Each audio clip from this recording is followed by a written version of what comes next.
You all know that I'm a firm believer that stats lives matter, but they don't always tell the entire story. So, can Oklahoma State's Alan Crawdaddy Bowman outduel KU's Jason get away from the Cop Speed 2.0 being in Stillwater during this wild, wacky, and crazy Big 12 race? You are Locked On Oklahoma State, your daily podcast on the Oklahoma State Cowboys, part of the Locked On Podcast Network. Your team every day.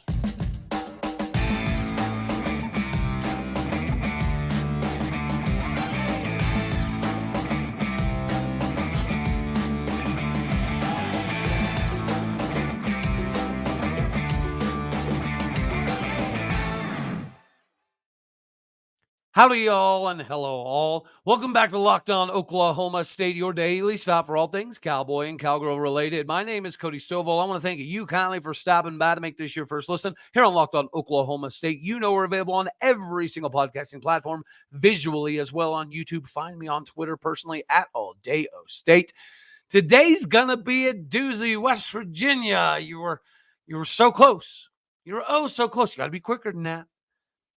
This Big 12 race is wild, and KU still figures very, very squarely in this race. That could all change for them tomorrow in Stillwater, Oklahoma. But this is going to be primarily predicated upon the success that we can have out of our main man, Alan Crawdaddy Bowman. Real quick, I do have to let everybody know. It's like asking for a date, right? If you don't ask, you'll never get it. So I've been reminded. I always forget to ask. Like the daggone video, dislike it if you don't, and tell me what I could have done to make it better. Of course, subscribe, and most importantly, share. Share the daggone thing, because sharing is caring. Be a good friend, okay? Don't be stingy. Don't be selfish. Get this out to your peoples. And today, we're also going to be a little bit more algorithmically more suitable. The sponsors might like that a little bit more, kind of like today's sponsor, LinkedIn. Guys, today's hiring is a complete crapshoot. We all know that. That's why LinkedIn Jobs helps find the right people for your team faster and for free. Post your job for free at linkedin.com/lockedon. College terms and conditions do apply. We get to talk about the differentiation between Jason Bean and Alan Bowman. And here's the deal. The sample size here is, in fact, applicable because Alan Bowman's been doing the rotation of madness. Therefore, statistically speaking, the numbers are going to be a little bit skewed. Like, I'm very well aware of that.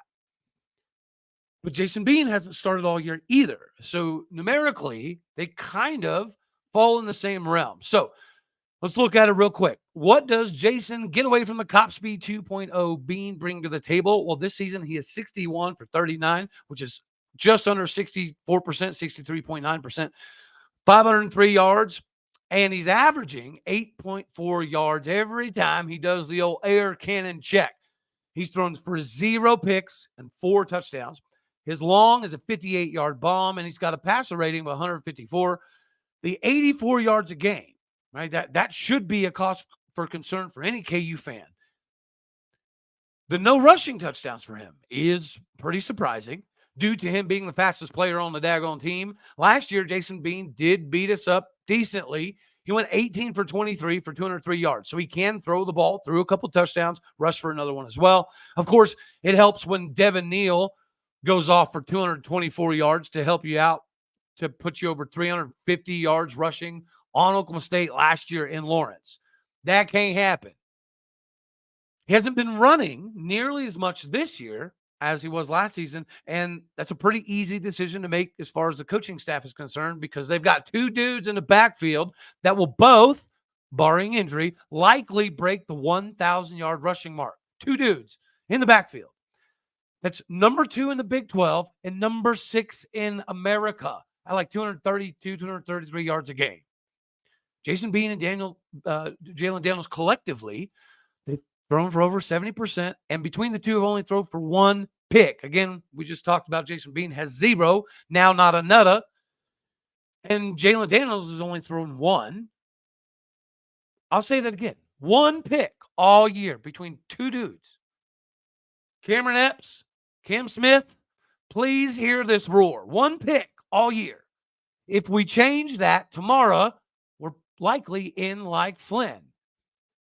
And so let's go over Alan Crawdaddy Bowman, 135 for 72. And again, This sample size is a little bit skewed because we started the offense with this rotation of madness and we didn't run what we'd been kind of rehearsing to run.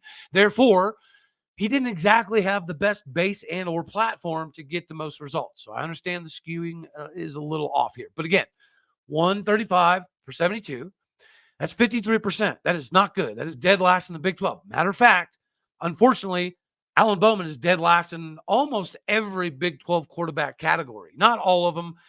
Emory Jones has like 7 picks. Timmy McClain has like 5 or 6 picks as well.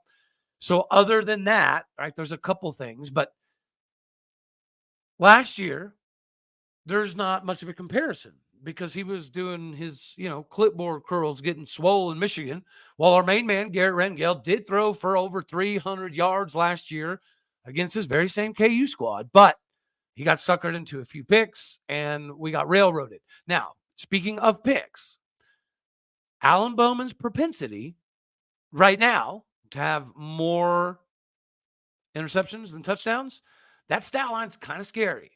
Okay, but I do actually think Alan Bowman is definitely a little bit better than the numbers indicate.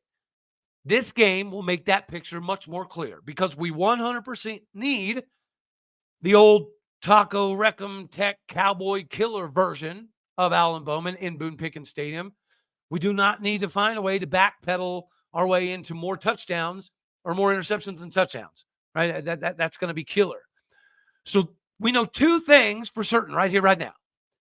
Alan Bowman has to be the old school Reckham Tech Alan Bowman. And the other thing we know for sure is that the NCAA still sucks some kind of something a little too good. You know what I mean? You know what I'm saying? This is a massive game. There is no denying that. K-State was huge. And as Lance Leipold has already come out and said, that was the best performance of our Oklahoma State squad all year. So can we see it again? This is a big question because like 8 of the last 11 games have not gone so swimmingly. We haven't looked super smooth. We haven't looked like there's a lot of hope. And this KU offense is absolutely ridiculous. Jason Bean hasn't been throwing because he hasn't needed to throw.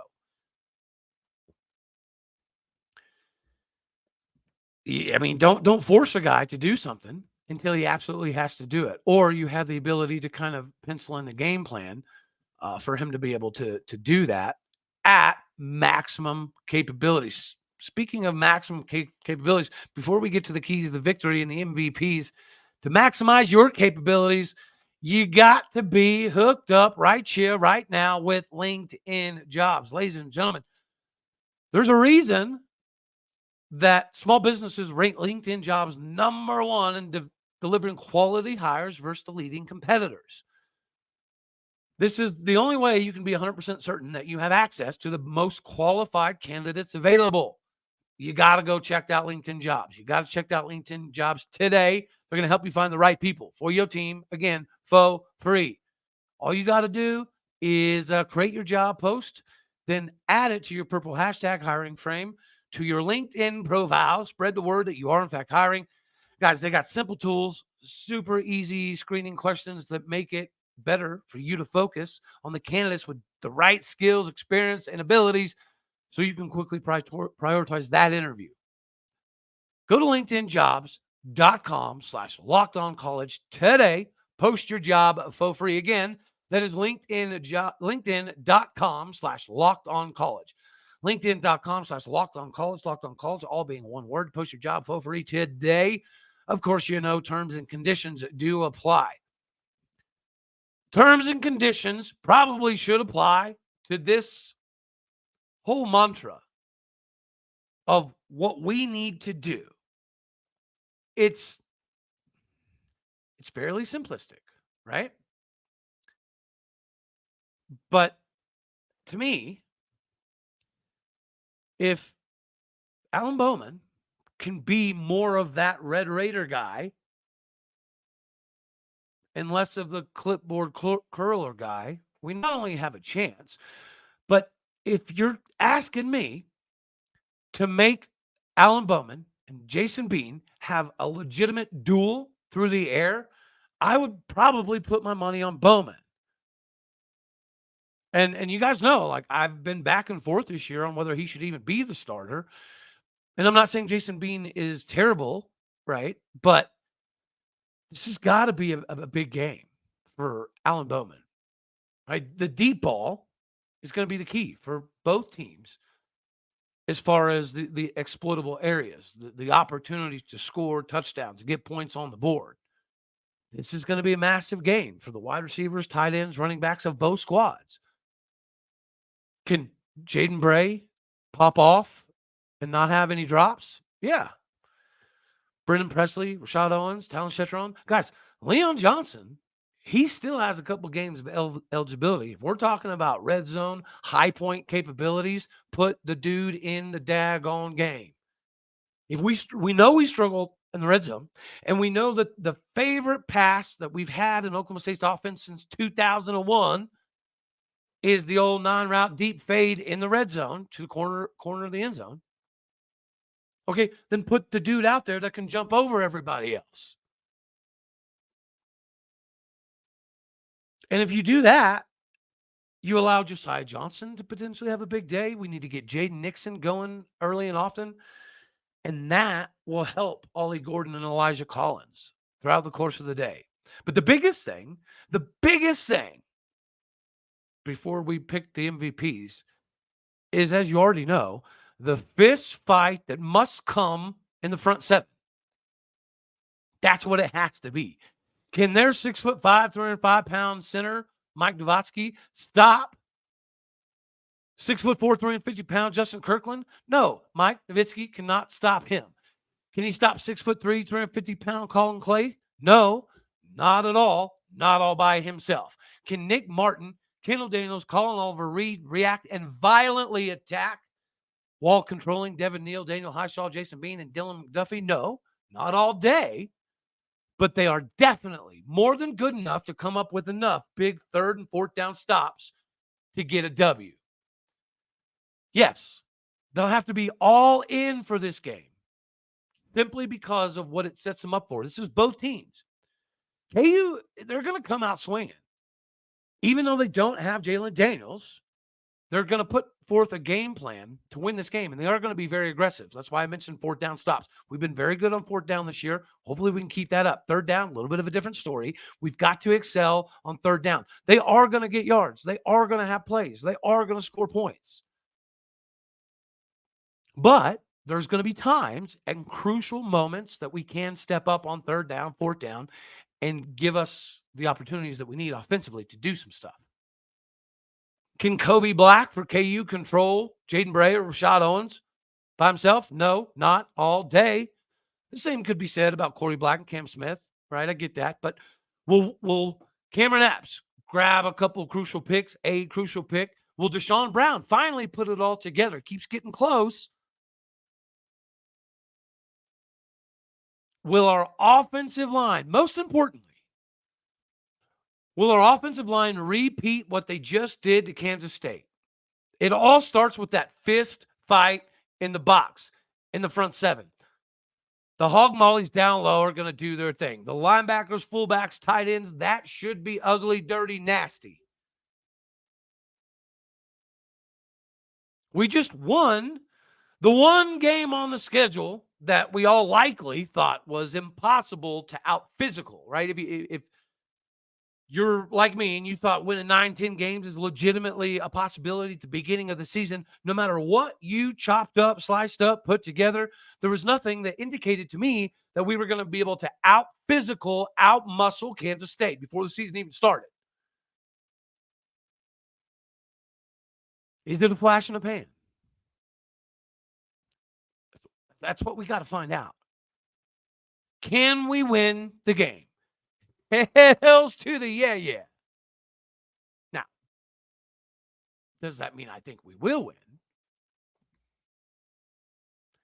Little bit different. All right, we'll do the MVPs, and we'll get to that. Yeah. So the MVPs, I've already said it so many times. It's probably pretty obvious today. It's got to be Alan Bowman. It's got to be Alan Crawdaddy Bowman. Because I highly doubt that we're going to rush for 250, 350, 100 yards. It's just highly unlikely. So the passing game has to be not necessarily on point, but more than enough. You have to stretch them vertically. You have to try to get to that too deep. You have to try to wear them down. They're usually playing with a lead. When you're playing with a lead, you ain't got to chunk it all up and down the field.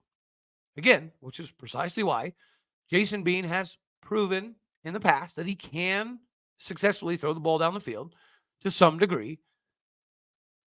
He hasn't needed to this year. We need to make him need to. So my number one MVP, it's got to be Alan Bowman, right? Number two, Nick Martin has been an absolute stud, an absolute animal for us this year. Colin Oliver has been able to spread his wings and show us a little bit more. But the guy who's silently leading the team in tackles is also silently not really making a big think of things, which he can. We know he can. So last year's Kendal Daniels flying around all over the place. He'd miss some stuff, do some stuff, and it was amazing to watch, which is why he was an All-American. So I'm not downplaying the guy who is leading the team in tackles. All right, I'm not. But we could all agree that he hasn't had that, KD defining game yet. He's been good. He's been pretty solid. He hasn't been spectacular or exceptional. And I think a lot of us thought we'd see that this year. You know what I mean? And maybe the fact that he's got a little bit more verbal communication, leadership, assessment role that might have a hand in it as well. I get that. But MVP number 2 for me has to be Kendal Daniels. This needs to be the KD coming out party for this season. We've already seen it. And he's having a good year. We have to have some Superman performances from a couple people. You just absolutely have to. So, yeah, number 2 has got to be Kendal Daniels for me. And then number 3, this wide receiver room definitely has to win. And since we do not have DeJohn Stribling, as creative and innovative as we were last week with Brennen Presley all over the place, some of that is by design. Some of that is 100% just to see what defenses do when BP's doing all this running around. It looks like some arena ball stuff. I mean, you are seeing a lot more of that. I'm showing my age here, but back in my day, you didn't have dudes like running behind and circling the quarterback from a wide receiver and then going over to the slot. You didn't have that. If you got sent in motion, it was underneath every time. Every time. So it is just very enamoring, right, to watch the offenses nowadays. It's crazy. And I was talking to my son the other day. When I was growing up, the route tree was the route tree. Like almost everybody used the same 9-digit numerical system to go over routes, right? And my son, we were watching film the other day, and he ran something crazy. And I was like, dude, what was that? And they called it, I can't even remember what they called it. And I was like, okay, well, that's kind of just an angle route, right? But they do, it's by design. And then on paper, it doesn't make a lot of sense. But then when you see it in conjunction with what the defenses are running, like I kind of get it. I see what they're trying to do. But things are evolving, right? People are coming up with new routes all the time. Like, this is crazy to me. There's NFL wide receivers that have their own routes that they completely made up, and it got put into the system. That's just the evolution of the game. People are bigger, stronger, faster. But Gundy's right about a couple things. They are also softer, right? Just call a spade a spade. People nowadays just don't have the intestinal fortitude that they used to.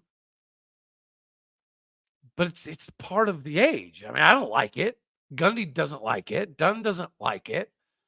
Dabo Sweeney doesn't like it. Jimbo Fisher doesn't like it, right? A lot of us don't like it. But when in Rome, it is what it is. You got to get with the times. You have to be a little bit more personable. The relationship building now is actually important because, again, all of these national 7-on-7 travel tournaments, these kids travel all over America playing with each other and against each other, staying in the same hotels, their parents stay in the same hotels. Building is important, which is, again, why no matter what happens tomorrow, I'm still very much on this Brian Nardo train, which is why I'm not hooting and hollering all the daggone time about Gundy's complacency. It's nice that he's been back in the building and he's been more involved recently. Like, yeah, that's a breath of fresh air. That's all anybody's ever wanted. But there's no need beating a dead horse. I've been told by more than enough people that there's just, it's not feasible. It's not feasible to get rid of Gundy. So I've heard that there is a plan in place, a smooth passing of the torch exit strategy, if you will, for 2026. So it is what it is. I can embrace where we are while also understanding and appreciating the players and the athletes that are here and the coaches that can still get the buy-in necessary to get some things accomplished. Again, can we win the game? Abso-flippin-lutely. Can we win the game? Will we win the game? Those are two different things, maybe to some people, for sure. In this wild Big 12, you don't really even know anymore. And speaking of not knowing anymore, I don't know anymore if you should continue to hammer the over, okay? But the NFL is going to kick in to save the day. Now, we still can get the over, right? But we're not hammering it. We're just lightly tapping it to be safe. But the NFL action can maybe help you out and save you here. Because right now, our new customers get $200 back in bonus bets, guaranteed. All you got to do is place a $5 bet. Again, that is $200 back in bonus bets, win or lose, off of a $5 holla. If you've been thinking about joining FanDuel, there's literally no better time to get in on the action than right about now. The app is safe, secure, super easy to use. They have a wide range of betting options, money lines, player props, futures, who's going to score the next touchdown. It really is that intricate and so much fun to mess with. So go mess with it. Go to FanDuel.com/lockedon to kick off your NFL money-making season. Again, that is FanDuel.com/lockedon, all being one word. Go to FanDuel now. It's the official partner of the NFL. Can we win? Yes. Will we win? You know what? Here's the deal. Last week, I picked us to lose, and it kind of worked out. All right? So I should probably play it safe here and do the same. But honestly, the way that they're able to scheme the numbers, the way that they want, it's something we haven't seen at all this year. Like, not even, I think maybe the closest would have been Major Applewhite. He did a good job scheming to certain sides of the field and taking advantage of certain areas where we were numerically less than. When you're numerically less than, it puts you in a position where all you got to do typically is beat somebody one-on-one. And that's, again, why this fight in the phone booth, fight in the box mentality is so crucial for this game. Because if you let them get rocking and rolling, pretty hard to stop that snowball when it continues to gain momentum and size and speed. So we can get a lead, get up. We all right. But again, we'll give a score prediction here in a minute because can we talk about the Big 12 this year real quick? The worst case scenario, like the nightmare laying in a bed at night scenario before the season even started, was that OU and Texas could possibly Red River it out for the last Big 12 title with them in it. I think all of us would likely agree if one of them makes it, okay, fine, no big deal. I mean, we don't want either of them to win it. Make it, fine. One of you can make it. We're all fine with that. We've been fine with that, I think. At least I have. West Virginia. You were like the great light hope. The great light hope that could lead us out of the darkness of watching another Red River game. But here we are. And sadly now, it appears as though the next best opportunity for somebody to derail one of those two is flipping KU. But give me more chaos. Why not? Why not, right? The Big 12 is wild, crazy, and wacky for a reason. So just give me more chaos. Give me more chaos. Hey, I'll kick myself if it means we have to watch another Red River, but the chaos is crazy. Are we as good as last year as a conference? No. But is the parity the same? Basically, yes. Anybody can still jump up and bite somebody. Everybody in the league. And that we just saw it. Shout out to Boogie. Me and his dad had a couple amazing conversations last night. It was a great game to watch. So happy for him. Not exactly happy for Houston. I can't lie. Okay. That was not what the Big 12 needed at all. But it is what it is. It shows again why the Big 12 is the funnest league to watch in America. And it'll be the same next year as well. The best, we got a little ways to go. The best to watch, bada boom, bada bing, bada bang. There you go. You're in the money, honey. All right, let's do the picks here right quick. And I'll just start off with ours. I'll be fair. Like, legitimately speaking, I do think that it'll be a good game. But let's say give me 35-31. Rock, chalk, payoff. Cheater Nation gets the unfortunate dub in Stillwater. Yeah, I had West Virginia, right? I'm not even going to lie. I'd love to sit here and say, I picked Houston. No, I did not. I picked West Virginia. So I'm already carrying an L into the weekend. You know what? A week ago, 2 weeks ago, I'd have probably said Cincy over Iowa State. But Iowa State's actually looking legitimately good. They're not flash in the pan. Rocco Becht, not a bad QB. Yeah, man, he's been playing some ball. So give me the Cyclones. I have some reservations in it, but give me the Cyclones. BYU is going to hammer TCU. All right. TCU's got to play with their backup quarterback, who not only hasn't played at all really, but he's a young cat, doesn't quite understand the system, and they haven't been humming either. But they look pretty decent still with Chandler Morris. You got this new Hooker, Hoover, whatever his name is. Nah, ain't gonna happen. BYU by 22. And then K-State, Taco Recum Tech. Maybe Taco Recum Tech can, pull some inner strength that telekinetically can be passed on to Alan Bowman. All right, Baron Morton, help your old buddy out here. Even though I know you probably never even met him. It is what it is. Give me the Taco Recum Tech connection that'll maybe help Alan Bowman out in this one. All right, y'all. You know I love you. That's all we're going to have for this one right here. We got a special guest going on live with us tomorrow. Until next time, you know I love you. God bless. Go Pokes.